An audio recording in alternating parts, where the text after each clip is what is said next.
Bonjour à toutes et à tous. Bienvenue dans notre série de podcasts Ingénieurs sans frontières, section ETS. À mes côtés, il y a Euh, Fabrice. Bonjour. Bonjour Fabrice, ça va Ouais, bien? ça va bien toi? Oui, ça va. Euh, Aujourd'hui, on a le plaisir d'accueillir Jacqueline Akadji, présidente et fondatrice de l'ONG La Vie d'un Ange. Bonjour Jacqueline, Bonjour. ça va bien? Oui, ça va. Ouais. Euh, la première question, Jacqueline, on va vous demander de vous présenter et puis de présenter votre parcours.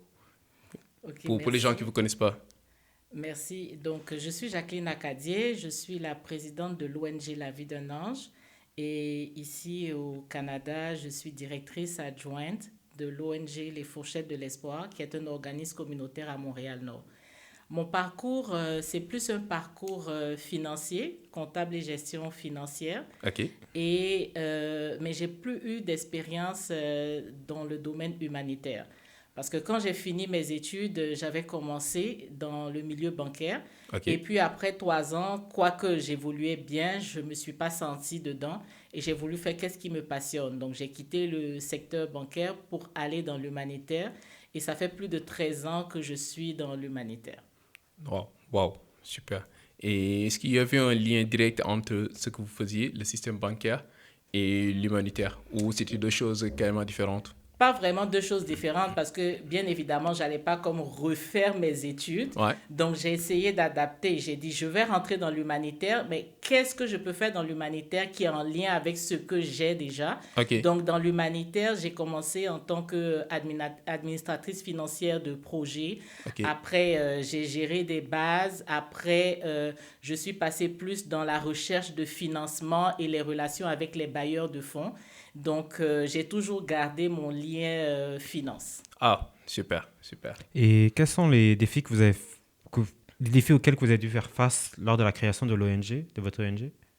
Déjà, je vais mentionner l'ONG, je l'ai créée parallèlement. C'était en mémoire de ma sœur, Ange Emelidja Akadi, qui est décédée. On voulait que sa mémoire soit perpétuée à travers des actions solidaires.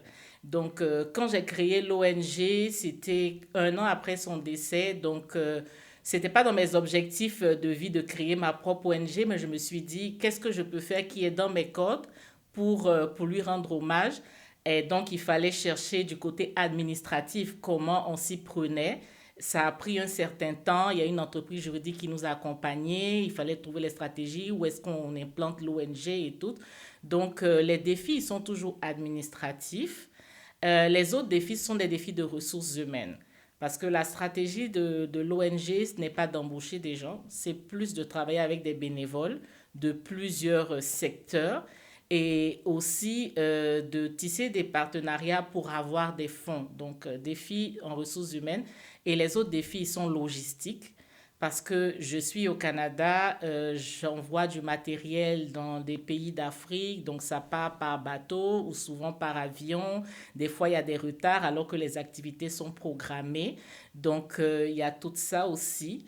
Et l'autre défi, on connaît comment la vie en court ici, hein. Donc, l'autre Ouais. défi, c'est plus le temps. Ouais. Donc, le temps qu'on se donne pour nos activités principales et pour ça, ben c'est ça. Mais ce ne sont pas des défis qui sont insurmontables. On arrive toujours à trouver une manière ou une autre de passer outre. Et est-ce que parmi les bénévoles, est-ce que vous envoyez aussi des bénévoles envoyer les matériaux directement en Afrique ou c'est juste un envoi où il y a également des personnes sur le terrain qui aident? Il y a également des personnes sur le terrain parce qu'une des stratégies qu'on a, c'est qu'on travaille toujours avec des partenaires sur le terrain. Donc, quand on parle de la vie d'un ange, ce n'est pas la vie d'un ange seulement parce que derrière, dans chaque pays, il y a une organisation locale qui est déjà sur place et qui est notre pilier. Par exemple, au Bénin, on a l'organisation Jeunes engagés pour la solidarité, la paix et le développement qui sont à Porto Novo. Donc, pour tout ce qui est programme d'échange des jeunes, c'est avec eux que je travaille. Au Burkina Faso, on a l'association Zéro Cancer Féminin. Donc, pour tout ce qui est santé des femmes dans ce secteur-là, c'est eux qui prennent le relais. On travaille beaucoup aussi avec les mairies parce qu'on a des partenaires étatiques locaux.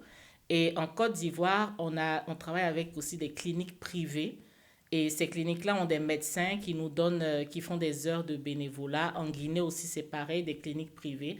Donc, il y a toujours un relais sur le terrain qui est fait.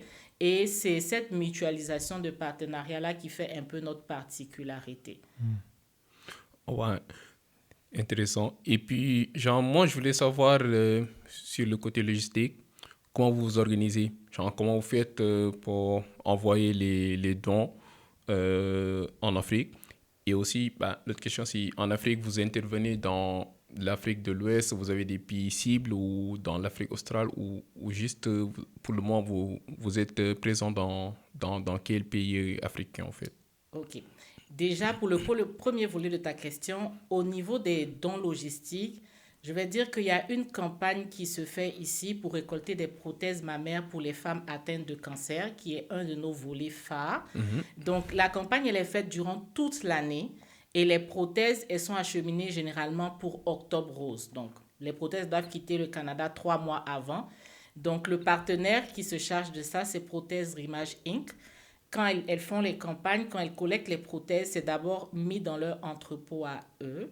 Après, moi, je les prends, je les stocke chez moi ou je les stocke chez des amis. Ok. Et je fais la collecte et lorsque l'envoi est programmé, on va donner aux partenaires pour l'envoyer en Afrique. Une fois en Afrique, ça dépend du pays qui reçoit. En fonction du pays qui reçoit, le partenaire, parmi ceux que j'ai cités, il réceptionne le colis et il les stocke chez eux.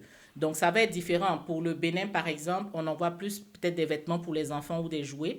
Le partenaire JUSPD, il le stocke là où il est. Donc, pour les pays, en ce moment, on travaille avec le Burkina Faso, le Bénin, la Côte d'Ivoire, le Tchad, la Guinée-Conakry et le Maroc. Pourquoi ce choix-là? Tu vas me dire, c'est tous des pays ouest-africains, mais non, c'est pas juste ça. C'est parce que pour établir ça, vu la structure que j'ai choisie, c'est plus des partenariats avec des acteurs locaux. Donc, j'ai commencé par regarder dans mes réseaux, mes anciens collègues, mes amis, qui y a une association qui facilite un peu. Et c'est en fonction de ça qu'on a choisi les pays. Mais si demain, il y a un autre pays de l'Afrique centrale ou je ne sais pas, de l'Asie qui nous contacte, on serait prêt à y aller. C'est un peu comme ça que ça se passe. Et il y a aussi Service volontaire international, parce que je suis membre de Service volontaire international. Et ils envoient beaucoup de personnes en mission humanitaire. J'ai déjà fait une mission au Bénin. C'est comme ça que j'ai connu le partenaire au Bénin. Et parlez-nous du projet Calendrier solidaire 2026. Le projet Calendrier solidaire, je souris quand tu dis ça parce que c'est une idée qui m'est venue comme ça une nuit. Je me suis dit, on vient de finir Octobre Rose et puis Noël s'en vient. Mais qu'est-ce qu'on va faire pour Noël? Parce que chaque année, on fait des activités pour Noël. Et puis je me suis dit, cette année, on voulait faire quelque chose de différent. Qu'est-ce qu'on va faire? Et puis j'ai dit, et si on trouvait une idée où le geste que les personnes vont faire pour Noël, ça va permettre de financer des activités pendant toute une année. Et puis j'ai pensé à la phrase, je dis, et si votre geste pour Noël perdurait toute l'année dans plusieurs activités? Puis j'ai dit, mais qu'est-ce qu'on peut faire pour ça? J'ai dit, d'abord, il faut montrer aux gens qu'est-ce qu'on fait. Parce que si on leur dit, votre geste pour Noël va perdurer toute l'année, ils vont demander dans quoi vous allez le mettre. Est-ce qu'on va expliquer à chaque personne comment est-ce qu'on peut avoir un fichier? Et puis l'idée m'est venue, j'ai dit, mais pourquoi pas un calendrier? Un calendrier qui, chaque mois, va reprendre nos actions qui ont déjà été faites durant les autres années. Et la personne voit un peu dans quoi son argent, son geste de Noël va partir. Et un calendrier, ça dure aussi parce qu'on l'accroche à un mur, on l'utilise toute l'année. Donc, du coup, toute l'année, la personne, elle pense à nous. Après, je me suis dit, le calendrier, OK, on le produit, mais qui le vend, qui fait la promotion? Et un de nos axes, on a plus la santé des femmes, l'éducation et la sécurité alimentaire. On se focalise plus sur ça. Donc, dans toutes nos actions, on associe toujours l'éducation. Donc, si ce n'est pas les jeunes enfants dans les écoles, c'est les étudiants comme vous. Et je me suis dit, mais ça serait intéressant que ce soit les étudiants qui vendent. Pourquoi? Parce qu'on fait une activité, mais en même temps, on tisse un lien entre les étudiants du Canada et l'Afrique. Après, j'ai réfléchi, quel type d'étudiants? Il faut que ce soit des personnes qui sont intéressées par ça. C'est comme ça que j'ai pensé à Ingénieurs sans frontières. Et puis, de fil en aiguille, j'ai contacté des gens qui m'ont contacté avec d'autres personnes. Et puis, je suis là ici avec vous aujourd'hui. Mais c'est ça l'idée du calendrier solidaire, c'est de le vendre et que les fonds récoltés soient répartis dans chacun de nos projets qui seront effectués pour l'année 2026. Est-ce que, autre que le calendrier solidaire 2026, est-ce qu'il y a d'autres projets que vous comptez débuter en 2026? Bien sûr, déjà, on ne va pas forcément exploser d'autres projets en 2026. On va d'abord, ma tactique, c'est de consolider d'abord ce qu'on a. Donc, les projets qu'on a, on va continuer à les faire. Mais les autres projets qu'on pourra développer, par exemple, dans notre volet échanges internationaux, étant donné que maintenant, j'ai ce beau partenariat avec Ingénieurs sans frontières, Ouais. pourquoi ne pas contacter une université en Afrique et vous mettre en relation pour juste échanger sur des thèmes qui vous sont communs, l'environnement, le développement durable, l'écosystème. Ça serait un premier départ. Après, avec le partenaire JUSPD, ils sont vraiment spécialisés dans les échanges internationaux entre les élèves. Donc, pour la suite, pourquoi ne pas faire des projets d'échange? Parce qu'ils les font déjà avec des élèves de France et le Bénin. Donc, c'est ce genre d'affaires-là qui pourrait aller encore plus loin l'année prochaine. Mais on n'a pas comme des projets qu'on va systématiquement développer pour l'année prochaine. Mais chaque année, on essaie de mettre une nouvelle touche aux projets qu'on a déjà. On essaie de les faire différemment, mais qui restent toujours dans les mêmes thèmes. OK. En fait, je vois que les projets éducatifs, ça vous tient au cœur parce que même avec l'ONG La Vie d'un Ange, vous aviez fait des dons au Bénin. Oui. Et du coup, vous pouvez revenir sur ça et puis sur l'égalité et la coopération et la paix, en fait. OK. Au niveau des projets éducatifs, moi je dis toujours, l'éducation, c'est la base du développement. Ouais. Dans un pays, c'est vrai, il y a ce qui existe, mais la génération future, tout ce qu'on bâtit, c'est pas pour nous, c'est pour ceux qui arrivent. Et c'est quoi? C'est les enfants, c'est les jeunes. Et l'éducation, pour moi, c'est pas que ce qui est appris à l'école, mais c'est aussi les échanges, c'est aussi l'ouverture d'esprit. Donc, tu as parlé du Bénin, oui. Au Bénin, on a fait des projets d'échange entre les enfants du primaire et les enfants du primaire d'une école de France. Ouais. Mais c'est intéressant de voir comment les enfants, ils sont curieux de savoir ce qui se passe ailleurs et ils sont fiers aussi de ce qui se fait chez eux.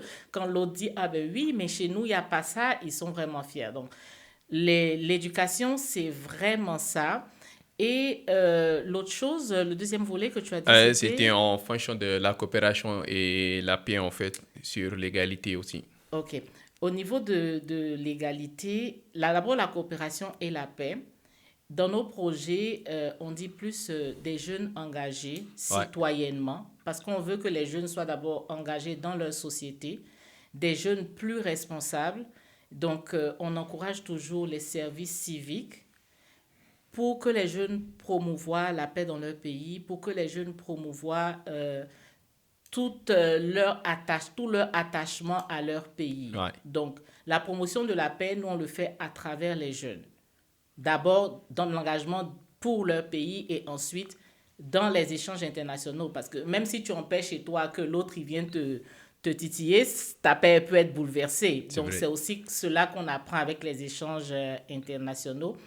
Après, pour l'égalité, je dirais que c'est un thème qui est toujours un peu mitigé. Ouais. Parce que quand on dit égalité des chances, on pense directement à égalité des genres, mais c'est pas forcément ça parce que même si on prend un genre masculin ou féminin, du côté masculin, il y a l'égalité qu'il faut promouvoir aussi entre les hommes et il y a l'égalité qu'il faut promouvoir entre les femmes.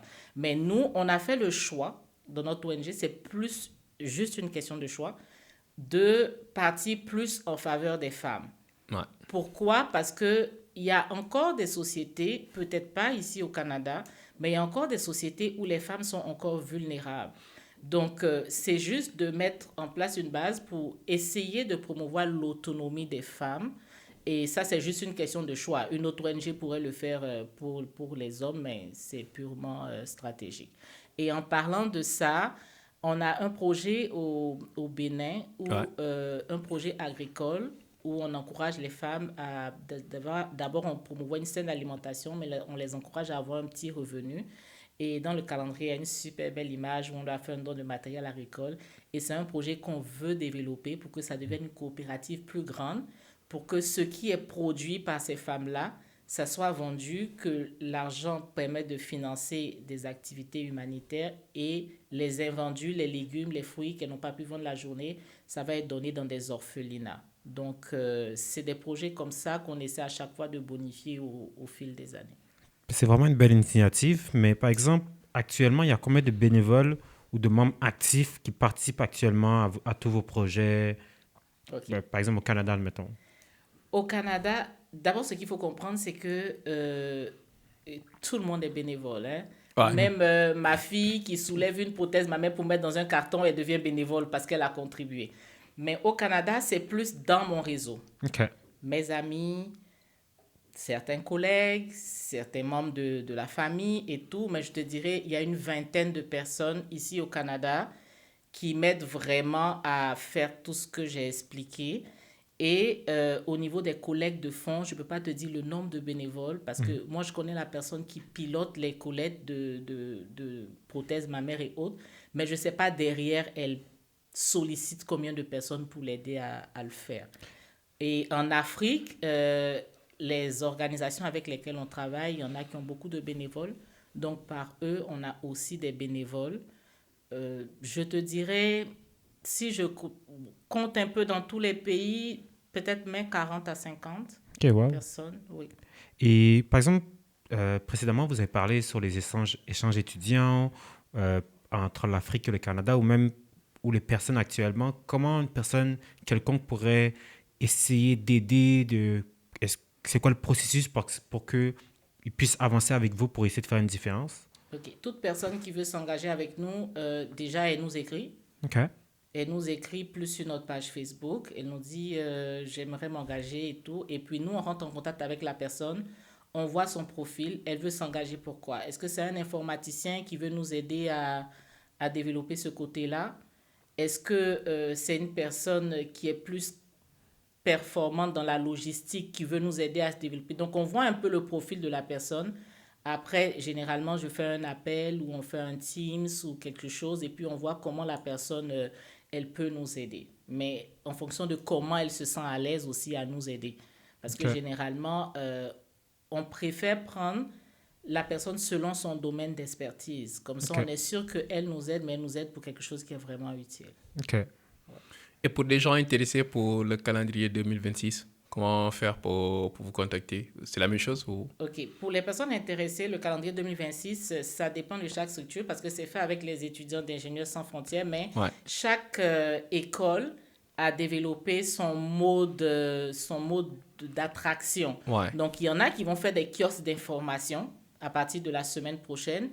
Il y en a qui vont faire des formulaires et les personnes vont s'inscrire pour acheter le calendrier. Nous, on a mis un formulaire. Voilà, par exemple. Le lien sera mis en description. Merci. N'hésitez pas à vous inscrire. Super. Donc, vous, c'est un formulaire.